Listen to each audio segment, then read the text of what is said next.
Having dealt with the treachery of Troy, Hercules was tasked with yet another labor by King Eurystheus, to capture the cattle of the monstrous giant Geryon.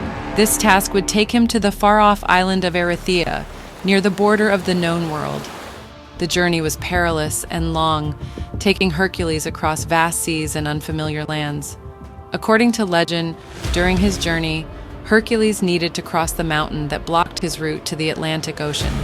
Demonstrating his godlike strength, Hercules smashed through the mountain, creating the Strait of Gibraltar, known thereafter as the Pillars of Hercules. Upon reaching Erythea, Hercules faced not only Geryon, who had 3 bodies fused into one, but also his 2-headed dog Orthrus, brother to the infamous Cerberus of the underworld. Hercules first confronted and slew Orthrus, then stealthily began herding Geryon's prized cattle. However, Geryon soon discovered the theft and attacked Hercules. The battle was intense and seemed unfavorable to Hercules until he realized that Hera was aiding Geryon, enhancing his strength. Using his wits and a poison-tipped arrow, Hercules managed to defeat Geryon, taking the cattle and embarking on the long journey back to Mycenae.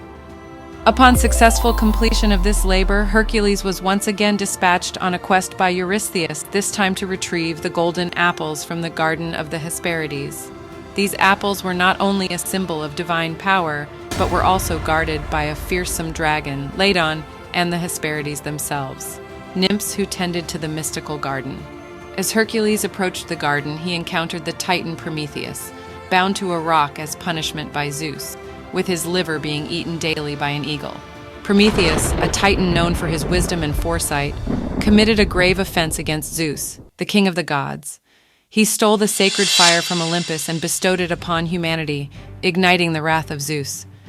As punishment, Prometheus was bound to a rock, and each day an eagle, the emblem of Zeus, was sent to feast upon his liver, which would regenerate overnight, perpetuating his agony.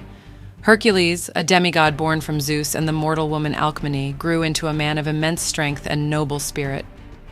Learning of Prometheus's endless torment, Hercules felt a deep compassion for the Titan.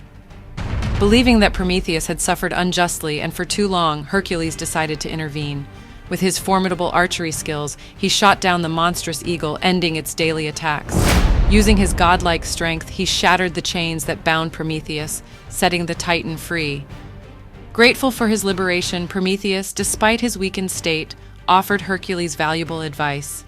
He warned him against facing a certain mighty dragon that had been terrorizing nearby kingdoms.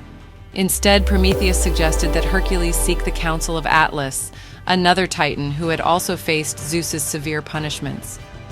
Hercules ventured forth to find Atlas, who was enduring a punishment of unimaginable scale. During the Titanomachy, a colossal battle where Titans clashed with the Olympian gods, Atlas had sided against Zeus. As a result, he was condemned to bear the weight of the celestial sphere on his shoulders, a burden so vast that it encompassed the heavens themselves. Upon meeting Hercules, Atlas saw a potential for respite. He proposed a bargain.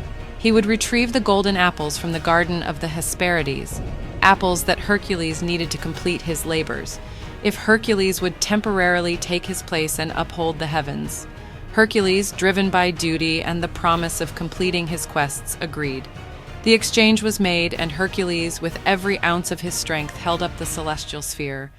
Meanwhile, Atlas, relieved of his burden, sauntered to the garden of his daughters, the Hesperides, and plucked the golden apples.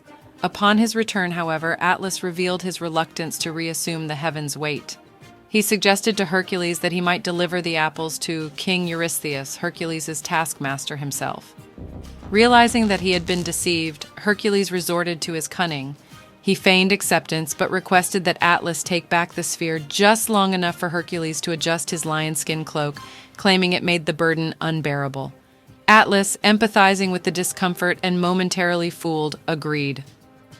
As soon as Atlas lifted the celestial weight, Hercules grabbed the apples from the ground and fled, leaving Atlas trapped once again under his eternal burden.